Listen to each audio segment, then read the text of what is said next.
ஹரே கிருஷ்ணா. ஓம் நமோ பகவத்தே வாசுதேவாய. ஹரே கிருஷ்ணா. ஸ்ரீமத் பகவத்கீதை அத்தியாயம் 1 கர்மயோகம். பதம் 19. தஸ்மாத் அசக்தக சததம் காரியம் தர்ம சமாச்சர அசக்தோ ஹி ஆச்சரன் கர்ம பரமாப்னோதி பூருஷக. டிரான்ஸ்லேஷன். எனவே செயல்களின் பலனில் பற்றில்லாது கடமைக்காக செயல்படுவாயாக. பற்றுதல் இல்லாமல் செயலாற்றுவதால் ஒருவன் பரம்பொருளை அடைகிறான். Purport by Sheela Prabhat. ஜெய் ஷீல பிரபாத். இதில் பகவான் என்ன சொல்கிறார் அப்படின்னா, தக்க குருவின் வழிகாட்டுதலின் கீழ் செயல்களில்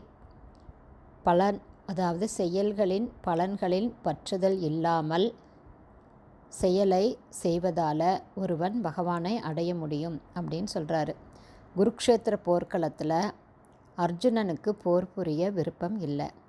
ஆனால் கிருஷ்ணர் அர்ஜுனன் யுத்தம் செய்ய வேணும் அப்படின்னு விரும்பியதால் கிருஷ்ணருக்காக யுத்தம் செய்யுமாறு, அதாவது தான் செய்யக்கூடிய செயலான யுத்தத்தில் பற்றுதல் இல்லாமல் அதில் பாவம் வருமா புண்ணியம் வருமா அப்படின்னெல்லாம் யோசிக்காமல் பகவான் சொல்கிறத செய்ய சொல்லி, அவருக்காக யுத்தம் செய்ய சொல்லி பகவான் சொல்கிறாரு.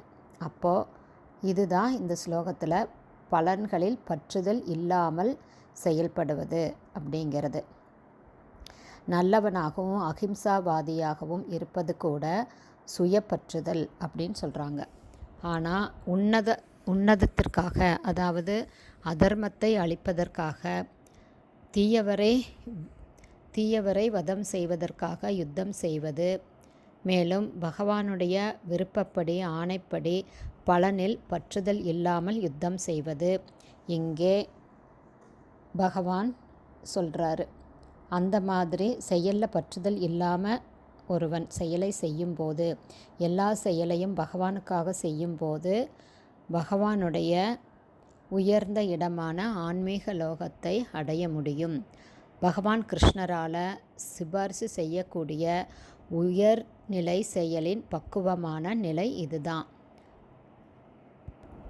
செயல்களின் பலன்களை நாம் நினைக்காம கிருஷ்ண உணர்வில் செயலாற்றுவது நல்ல தீய செயல்களின் பலன்களுக்கெல்லாம் மிகவும் அப்பாற்பட்டது. அப்படி பகவானுக்காக செயல் செய்யக்கூடிய கிருஷ்ண பக்தன் எல்லா செயல்களும் செய்தாலும் கூட அவன் முற்றும் பற்றுதல் இல்லாதவன். இதை தான் இங்கே பகவான் சொல்கிறாரு. ஹரி போல். குருதேவ்க்கு ஜெய்.